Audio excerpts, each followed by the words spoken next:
Hi there, my name is Cami Thielander, and I'm the founder of Embodied Grief Support. And I help people confidently navigate grief and loss. I am a grief coach and a cranial psychotherapist and a yoga teacher. And it's my passion to help people to confidently process grief in a healthy way. So that's what we're going to talk about today. And how do we do all that without forgetting our loved one or spending years in therapy? I created Embodied Grief Support, which is a holistic, body centered approach to navigating loss to help you take steps forward in creating a life where peace and happiness can coexist with your grief.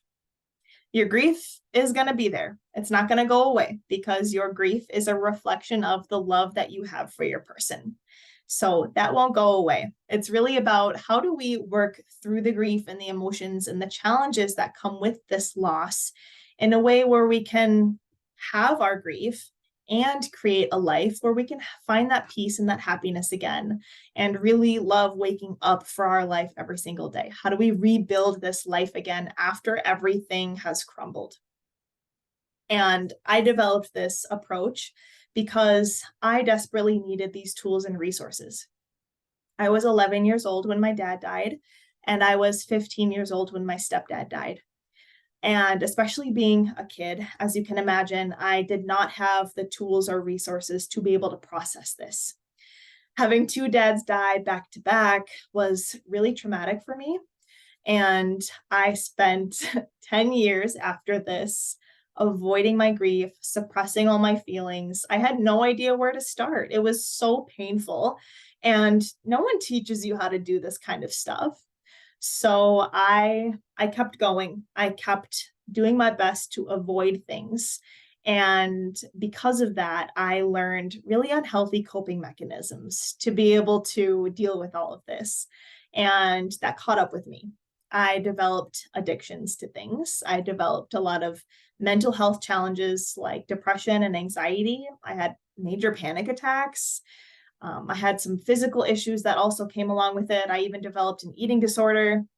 Like things just kept getting worse and worse for me. And I tried counseling, I tried medication, and it just wasn't giving me what I needed. So I started to look elsewhere. And that's when I started to pick up all of these other tools and resources that would empower me to take charge of my healing in a way that I would be able to work through the grief and the emotions myself. So that's what I'm here to share with you and teach you about is how do we take this grief and this healing into our own hands so that we can feel empowered and confident with our ability to handle life's challenges like the heartbreak of grief and loss. So in this embodied grief support approach, you'll discover the framework of support needed to take steps forward in building your new life after loss. You'll learn the necessary tools to process emotions in a healthy way. You'll learn how to safely release pain and trauma from the body. And you'll have a personalized plan to manage triggers and to self-regulate. And you'll do it all without meds or therapy. So this is a post from Kristen. She was one of my clients. And after about 4 or 5 weeks of working together, she made this post. And originally she came to me because her son, Nick, had died of fentanyl. And she was having an awful time, of course, as any mother would, losing her 25-year-old son, and had awful anxiety and panic and was spiraling into a deep depression. She wasn't able to sleep well at night. It was impacting her work and her relationships. She was feeling super alone and isolated with all of this, and it was getting in the way of her marriage. So that's when she came to me and we started working with each other. And after about 4 or 5 weeks, she made this post and she saw me that day actually for an appointment. And she said, I woke up with the strangest feeling today. And I felt super weird and I wasn't quite sure what this was. And then I realized that I feel okay. I feel okay. And it's been a long time since I felt that way. And she realized that it was because she was able to work through her grief and get these tools and these resources that she needed to clear out a lot of those emotions that she'd been carrying that were making her want to fling herself off of her deck. And after working together, and now after she's completed this program, she has happy days. She's able to connect with her son in a way where, of course, she still misses him and is obviously sad about his loss, but she's able to connect with him in a way that she's able to keep him close with a little bit more love than pain when she connects with him. She's doing fun things with her husband again, and she feels more confident and resourced in her ability to really keep going along through her grief journey and supporting herself in that process. So what I need from you, and just like what Kristen needed to do, was to have a commitment to yourself. This is your journey, it's your life, and it's your grief process. So it's about you. And I can't do this for you. Nothing outside of yourself can do this for you. So it's important that you have that willingness and that desire to show up for yourself and commit to your healing. It's no secret that we live in a society that doesn't want to talk about grief or death. We're very death phobic. We're grief illiterate. We don't know how to handle grief and loss. No one talks about it. We might scare people when we start to express our grief or talk about death. And that's the old way of doing things, right? We're told to move on. We're told to get over it. We're told to get back to normal and just pretend like things are, going on with life like they always have, when in reality, everything has changed. So the new reality is that we must be with our grief and process our grief, tend to this loss in order to really work through it. So Bessel van der Kolk, he's the one who wrote the book, The Body Keeps the Score, which is all about trauma in the body. And he says that neuroscience research shows that the only way we can change the way we feel is by becoming aware of our inner experience and learning to befriend what's going on inside ourselves. So that just goes to show that we must have an awareness of the way that our grief and our experiences and any trauma, how that's affecting us, how that's shaping us, and to connect with this internal environment, this internal experience of how we're feeling and how it's affecting our lives. And that's really the only way that we can change things, is when we go inward and we gain that empowerment to really do something about it. Now, David Kessler, he is my favorite idol in the grief community. He says that life gives us pain. Our job is to experience it when it gets handed to us. Avoidance of loss has a cost. The only way out of the pain is through the pain. And he's wise, of course, to recognize that pain and suffering is a part of life. We can't control these things. They're going to happen. We can't prevent bad things from happening. It's a part of the human experience. And because of that, it's our job to have all of those experiences. There's no way of avoiding that. So when that happens, we must be with it. We must feel the pain and work through it in order to get to the other side of feeling better. He says that avoidance of loss has a cost.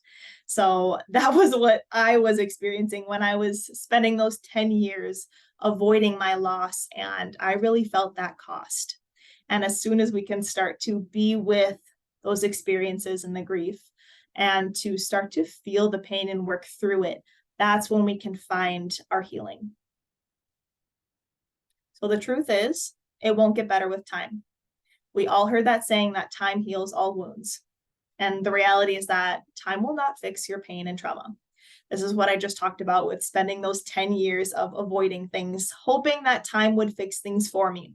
It's like I was waiting and waiting and waiting for things to get better, thinking that, grief gets better with time. And the reality is that that is not a replacement for the healing work that I needed to do for learning these tools to be able to cope in a healthy way. Number 2 is that you'll never move on. You won't move on. You won't stop grieving. It's always going to be there. It's never just going to go away. And that's because you're always going to love and miss your person. And as long as you love them and for as long as they're still dead, the grief is going to be there. So we need to learn how to deal with it when it comes up. And taking steps forward in your life, not saying moving on or forgetting about it, means that you get to carry your person with you in your life again. You get to still have your life and your grief. You're not going to move on from this loss. You have to integrate these things into this new reality of this life. Number 3 is that talking through it and going on meds is not enough. Now, I'll start by saying that I'm not against meds or therapy. I tried meds and therapy, and I think that they can be really helpful tools when we're in grief and loss. However, I have the awareness that when a loved one dies and you go to your doctor and they push a lot of prescription medications on you because they want to help. They want to help you feel better. And people think that that is all they need to do, right? Or they might go to therapy and maybe while they're on meds, and that's great. Therapy is really great. However, I have a lot of clients who say that I can only talk about it so much. It's like talking about it only gets them so far, and they don't really get to where they want to be, to where they're really feeling good and full in their life again. They're still feeling kind of numb, and like it's just not enough. So that's because we can't avoid your feelings, and your body remembers your loss. So we really have to feel our way through the grief and start to release this pain out of the body. Just like how Bessel van der Kolk on that previous slide had mentioned, that your body remembers, your body keeps the score. So we can talk about it and we can have a mind-oriented approach, and that's great. Medications might be able to help in the meantime. However, that's not all of the picture. We really have to get into the body and start to work through the pain and release what we're carrying, because our body needs a different kind of support.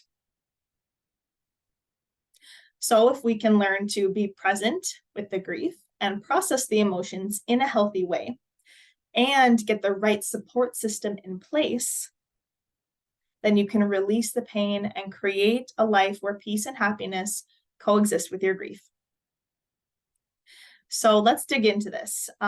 If you imagine like you've experienced a huge loss, someone that you love has died, it might feel like you're living in this house and all of a sudden there's a big natural disaster and your house comes crumbling down and everything that your life was is now different.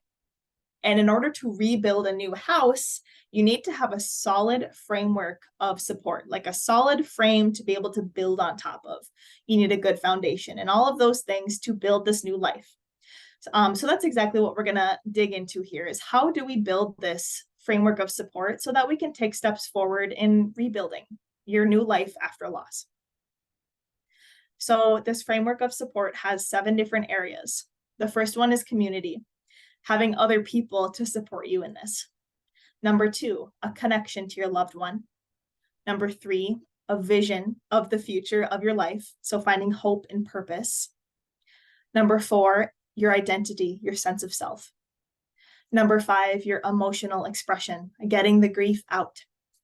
Number 6, creating safety in the body, managing stress and all those grief triggers. And number 7, mindset, reframing those perspectives and those limiting beliefs.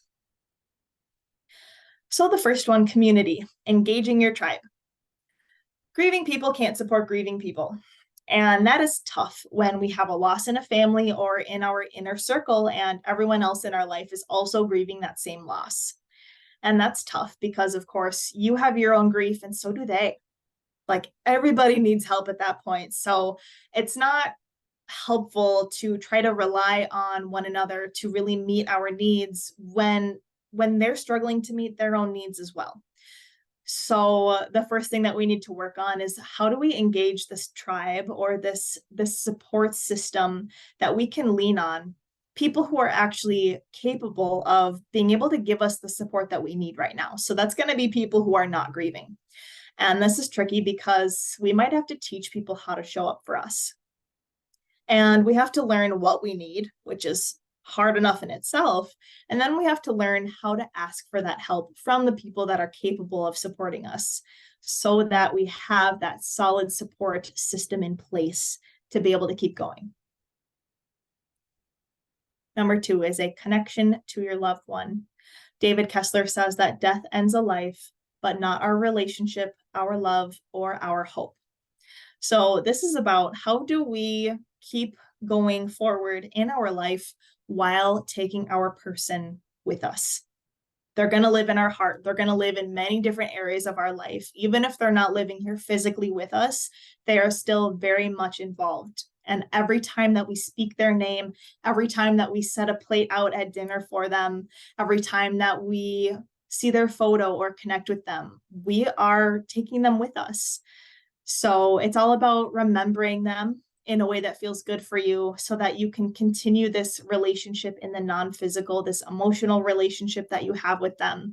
And that gets to be really cool from my experience of building this relationship with my two dads in the non-physical, and experiencing how their lessons and teachings, even after death, are affecting me in my life still. They're still parenting me in a funny way. Number 3, vision, finding your hope and purpose. This one can feel really tricky when we feel like, we're feeling hopeless and we're feeling really stuck in our grief.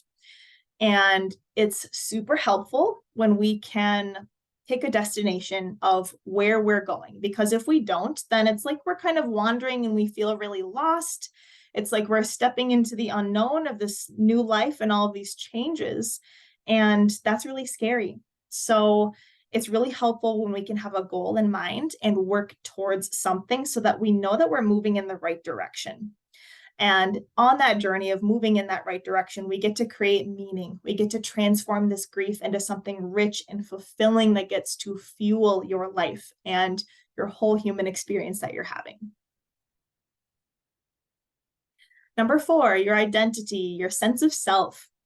This one is also tricky because, of course, you're a totally different person now. After this has happened, like you're changed. Everything is different, including who you are and how you see the world. So this is really about having that inner awareness and spending time with integrating how we're different. How do we see the world again? How is this grief shaping you? So this is a long process, and it's never going to have a finish line or a destination to get to like our vision might. But this is all about rebuilding that relationship with yourself and understanding yourself in a new way now that everything is different. Number 5 is emotional expression. How do we get the grief out? I hear from a lot of my clients that, they don't know how to be with all these feelings. You don't know what to do with the heartache and the sorrow and the despair and all of these rageful, angry, uncomfortable feelings that come up with grief and loss. It feels too much. It's overwhelming. And something that I did, something that I know a lot of people do, is we bottle it up. We pretend like it's not there. We push our feelings aside because it's too much. And that creates a lot of problems. We have to learn how to move these energies, these emotions out, because emotions are energy in motion. This energy wants to move through you. So we have to learn how to allow that energy to move so that it doesn't get stuck in the body. So when we can build this emotional literacy of really understanding how we're feeling, then we're better able to work through those things a little bit easier. David Kessler always says that grief must be witnessed. It's a matter of witnessing it for ourselves, having this personal relationship with our grief as we're experiencing our grief, but then also having other people acknowledge and recognize our emotions and the grief that we're experiencing. So there's a lot of different layers to this one, but really it's about how do we express the grief? How do we get it out? How do we work through these feelings and emotions so that they don't get stuck inside of the body? Number 6 is creating that safety in the body. So managing the stress or the triggers. This is my favorite piece of building this framework of support, because for me, going into a body-centered approach makes a lot of sense. And here's why. Because we're mammals and we are socially oriented.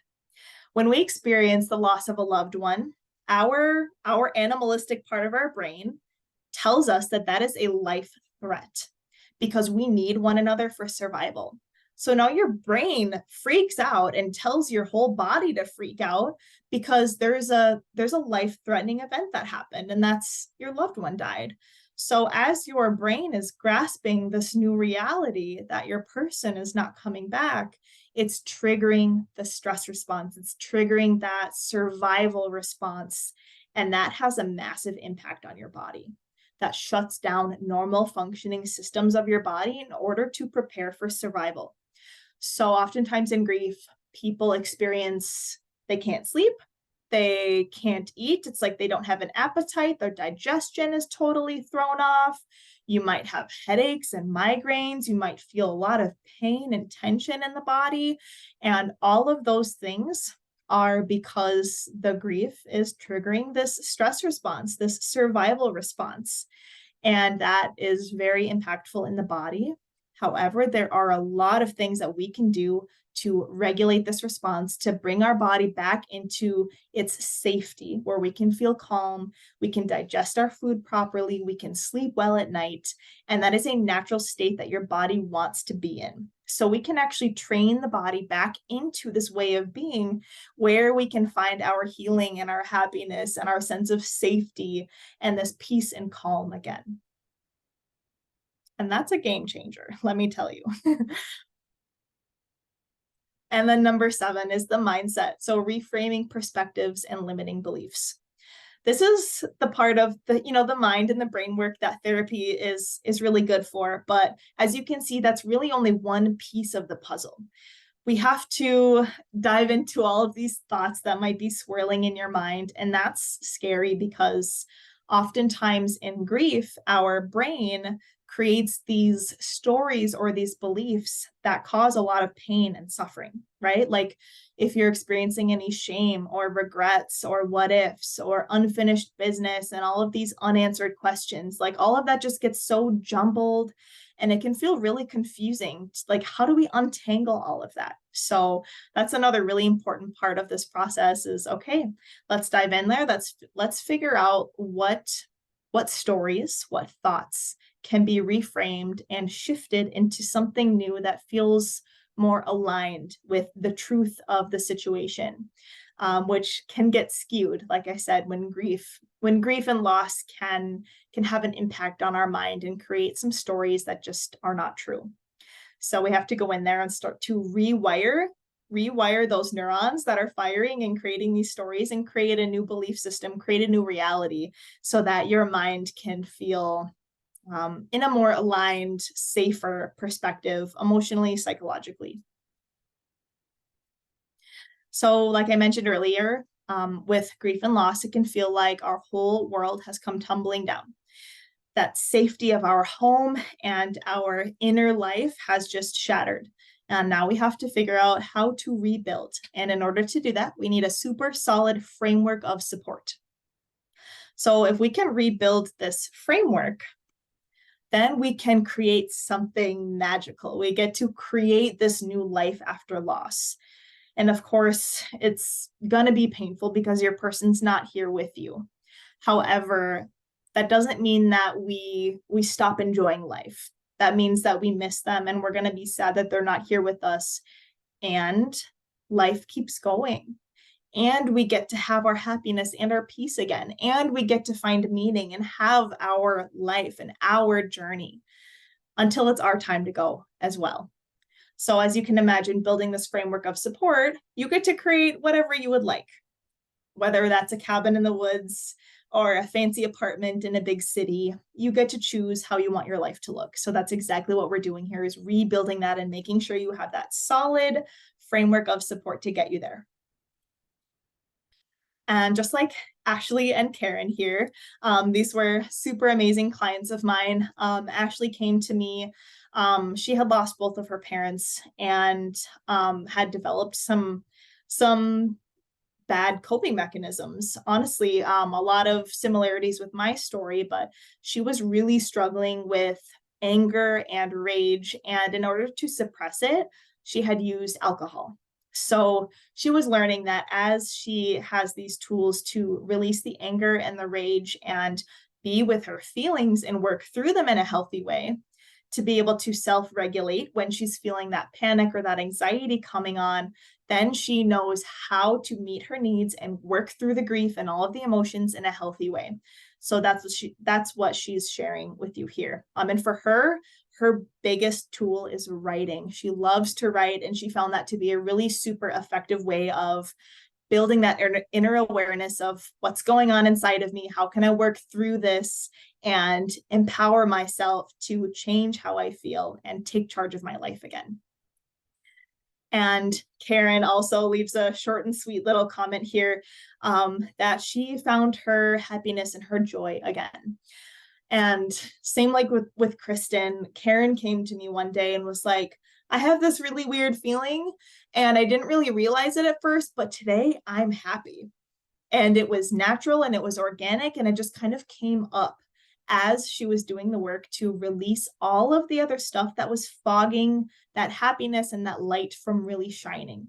She was releasing the depression and the sadness and a lot of the guilt, and found a sense of forgiveness. And in doing so, that light and that happiness naturally bubbled up again. So imagine if you could release the pain and the trauma from your body, if you could regulate your emotions and confidently navigate those waves of grief that come up, if you could process your grief in a healthy way so that you can take steps forward in creating a life where joy and peace and happiness can coexist with your grief, while remembering your person with more love than pain. So when we get on a phone call together, let's map out this blueprint of where you'd like to be. Like we mentioned, having a goal and having a vision is helpful when so that we know how to take steps forward and move towards that goal. So that's what we're going to talk about together is, what do you want this life to look like? How do you want to feel? How do you want things to be? And then what kinds of tools and resources and support do we need in order to build this for you? So what pieces are missing? Where do we need to reinforce a little extra support in order to make sure that you have that solid framework and that solid foundation to be able to build on top of? So what I need from you is to go through that framework of support, all of those 7 different areas: the community, the connection to your loved one, your identity, your vision, your emotions, your body, and your mindset. Go through all of those and name your top 3 biggest areas that need the most help right now. And then once you identify your number 1, your top area that needs the most help, the most support, that feels like it's the weakest right now, I'd like for you to identify why. Really dig into, why does this need the most support? How is this affecting me? What's missing?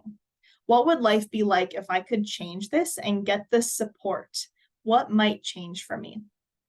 So that's your job, is to first identify your number 1 top biggest area of support in that framework that we talked about, and figure out what's missing and why. How is this affecting you?